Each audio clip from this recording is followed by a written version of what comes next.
ശലഭം സ്റ്റിച്ചിങ്സിലേക്ക് സ്വാഗതം. അപ്പോൾ കഴിഞ്ഞ ദിവസം നമ്മൾ ഒരു വീഡിയോ ഇട്ടിട്ടുണ്ടായിരുന്നു, എലയും കുർത്തി എങ്ങനെ അളവെടുത്ത് കട്ട് ചെയ്യാം എന്നുള്ളതിനെക്കുറിച്ച്. അപ്പോൾ അത് എല്ലാവർക്കും മനസ്സിലായെന്ന് വിചാരിക്കുന്നു. അപ്പോൾ ഇനി അത് തയ്ക്കുന്നത് എങ്ങനെയാണെന്ന് നമുക്കൊന്ന് നോക്കാം. ഒരു ക്രോസ് പീസ് ഇങ്ങനെ എടുത്തിട്ട് ഇങ്ങനെ കഴുത്തിൽ എങ്ങനെയാണ് വെച്ച് കൊടുക്കുന്നതെന്ന് നോക്കാം. ഇങ്ങനെ എടുത്തിട്ട് ഇതിങ്ങനെ മടക്കി ഇങ്ങനെ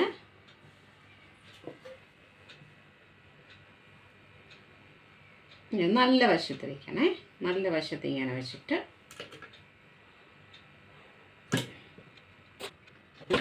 ഇങ്ങനെ ഇങ്ങനെ റൗണ്ടിൽ തയ്ച്ചെടുത്തിട്ടുണ്ട്. ഇനി നമുക്ക് ഇത് ഈ സ്റ്റിച്ചിങ്ങിൽ കൊള്ളാതെ നമുക്കിത് ഇങ്ങനെ ചെറുതായിട്ട് ഇങ്ങനെ പിടിച്ച് ഇതിങ്ങനെ ഇങ്ങനെ കട്ട് ചെയ്ത് വിടാവേ. അതെന്താണെന്ന് വെച്ചാൽ നന്നായിട്ട് കഴുത്ത് നല്ല ഫിനിഷിങ്ങിൽ ഇരിക്കാനായിട്ടാണേ. ഇങ്ങനെ നമുക്ക് കട്ട് ചെയ്തിടാവേ.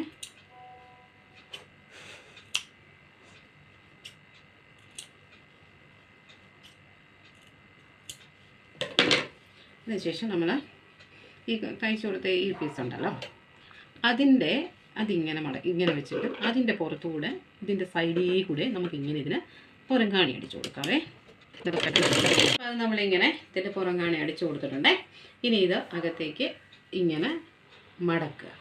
ഇങ്ങനെ മടക്കി ഈ സൈഡിൽ കൂടെ ഇങ്ങനെ നന്നായിട്ട് പതിച്ചിങ്ങനെ അടിച്ചു കൊടുക്കാവേ.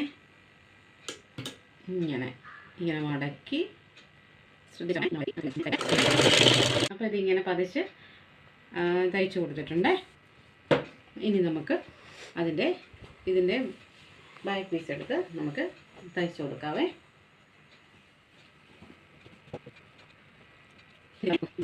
റൗണ്ടിൽ ഇങ്ങനെ തയ്ച്ചു കൊടുക്കാവേ.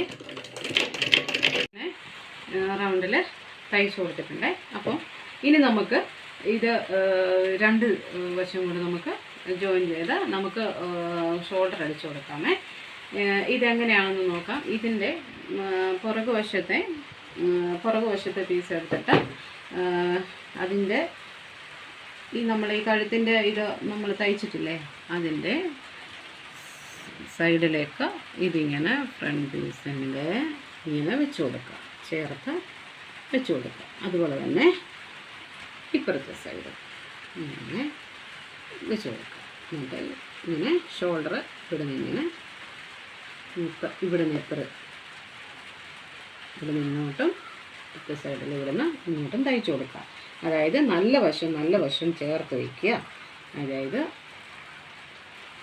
ബാക്ക് പീസിൻ്റെ മുകളിലേക്ക് ഫ്രണ്ട് പീസിൻ്റെ നല്ല വശം വെച്ചിട്ട് ബാക്ക് പീസിൻ്റെ കഴുത്തിൻ്റെ നമ്മൾ ഇത് ഷേപ്പ് വെച്ച് നമ്മൾ തയ്ച്ചിട്ടില്ലേ, അതിൻ്റെ മടക്കി ഇങ്ങനെ വെച്ച് കൊടുത്തിട്ട് ഇവിടുന്ന് ഷോൾഡർ ഇവിടുന്ന് ഇങ്ങോട്ടും നമുക്ക് തയ്ച്ചു കൊടുക്കാം. അപ്പം മനസ്സിലായല്ലോ. നല്ല വശവും ചേർത്ത് വയ്ക്കുക. അതിൽ താഴെ മുകളിലേക്ക് ഫ്രണ്ട് പീസ് വെച്ച് കൊടുക്കുക. നല്ല വശം ചേർത്ത് വെച്ച് കൊടുക്കുക. എന്നിട്ട് ഇങ്ങനെ നമുക്ക് ഇവിടുന്ന് ഇങ്ങോട്ട് ഷോൾഡർ തയ്ച്ചെടുക്കാം.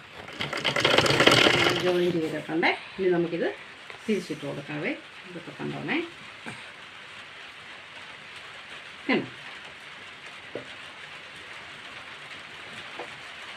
ഇനി നമുക്ക് ഇത് തയ്ച്ചു കൊടുക്കാവേ. ഈ ബാക്ക് പീസിൻ്റെ കഴുത്തിൻ്റെ വെച്ചിരിക്കുന്നത് നമുക്ക് ഷേപ്പ് വെച്ചിട്ട് നമുക്ക്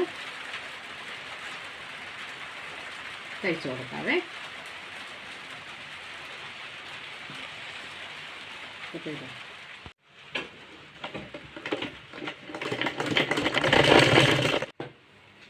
കൈയാണ് വെച്ച് കൊടുക്കേണ്ടത്.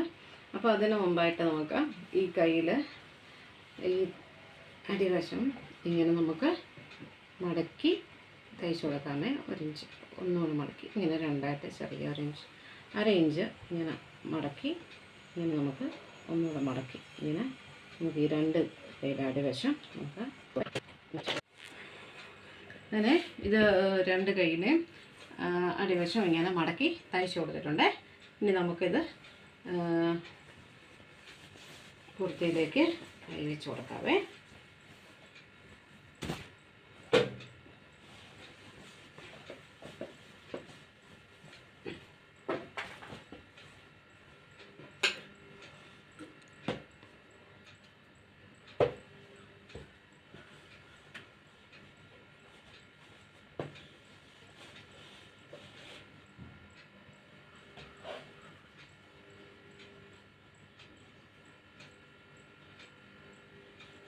ഇങ്ങനെ വെച്ചിട്ട് നമുക്കിത് തയ്ച്ച് കൊടുക്കാമേ. നല്ല വശം ചേർത്ത് വെച്ച് ഇങ്ങനെ തയ്ച്ച് കൊടുക്കാവേ.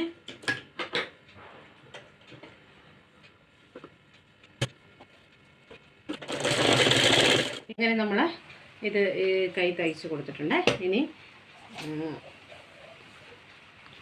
മറ്റേ കൈയും കൂടെ നമുക്ക് തയ്ച്ച് കൊടുക്കാവേ. 2 കൈയും ഇങ്ങനെ തയ്ച്ച് കൊടുത്തിട്ടുണ്ട്. ഇനി നമുക്കിതെല്ലാം ജോയിൻ ചെയ്ത് എടുക്കാവേ. അതിനു മുമ്പ് ഒരു കാര്യം കൂടെ ഉണ്ട്, ഇത് കാണിച്ചു തരാവേ. അപ്പം നമ്മളത് കഴുത്ത് തയ്ച്ച് കൊടുത്തു, ഷോൾഡർ തയ്ച്ച് കൊടുത്തു, കൈ ചേർത്തു. ഇനി നമുക്ക് ഇത് മൊത്തം ഒന്ന് തയ്ച്ച് കൃത്യമായിട്ട് തയ്ച്ചെടുക്കണ്ടേ. അപ്പം അതിന് വേണ്ടിയിട്ട് നമ്മളിത് ഇങ്ങനെ തിരിച്ചിട്ടിട്ട് നമ്മൾ അളവൊക്കെ ഒന്നുകൂടെ ഒന്ന് അടയാളപ്പെടുത്തി വരച്ച് കൊടുത്തിട്ട് നമുക്കിത് തയ്ച്ചെടുക്കാവേ. അപ്പം എനിക്കിവിടെ വേണ്ടത് കൈയുടെ വണ്ണം വേണ്ടത് ഒരു 6 ആണേ. അതായത് 12 കൈവണ്ണം വരുമ്പോൾ അതിൻ്റെ നേരെ പകുതി ഒരു 1 ഇഞ്ച് തയ്യൽ തുമ്പും കൂടെ കൂട്ടി ഒരു 6.5 അടയാളപ്പെടുത്താവേ. അതുപോലെ തന്നെ ഇവിടെ ഈ കൈവേ അടയാളപ്പെടുത്താവേ.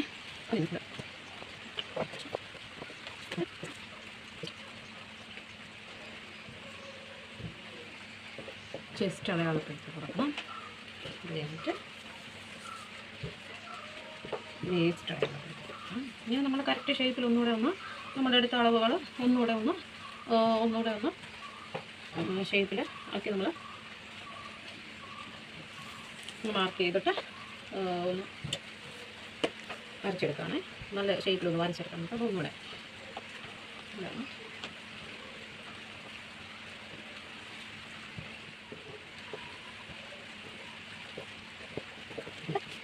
നമുക്ക് ഈ 2 സൈഡും നമുക്ക് തയ്ച്ചെടുക്കാവേ.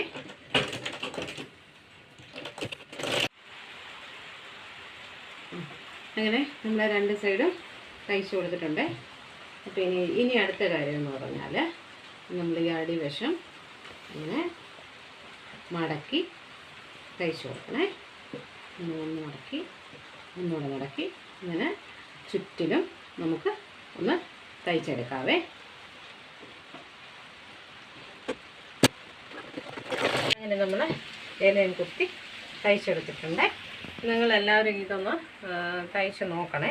നമ്മളെക്കൊണ്ട് പറ്റും, അല്ല നമ്മളെക്കൊണ്ട് പറ്റത്തില്ല എന്നൊന്നും ചിന്തിക്കണ്ട. ഞാനും അങ്ങനെ ചിന്തിച്ചൊരാളാണ്. ഈ തയ്ക്കുന്നതൊന്നും എന്നെക്കൊണ്ട് പറ്റത്തില്ല എന്നൊക്കെ ഞാനും ചിന്തിച്ച് ഇരുന്ന ഒരാളാണ്. പക്ഷെ അത് പരിശ്രമിച്ച് നോക്കിയപ്പോൾ എനിക്ക് കുറച്ചൊക്കെ തയ്ക്കാൻ പറ്റുമെന്ന് മനസ്സിലായി. അങ്ങനെയാണ് ഞാനിതിങ്ങനെ തയ്ക്കാനായിട്ടൊക്കെ പഠിച്ചത്. അപ്പം നമ്മൾ പരിശ്രമിച്ചാൽ നമ്മളെക്കൊണ്ട് തയ്ച്ചെടുക്കാനായിട്ട് സാധിക്കും.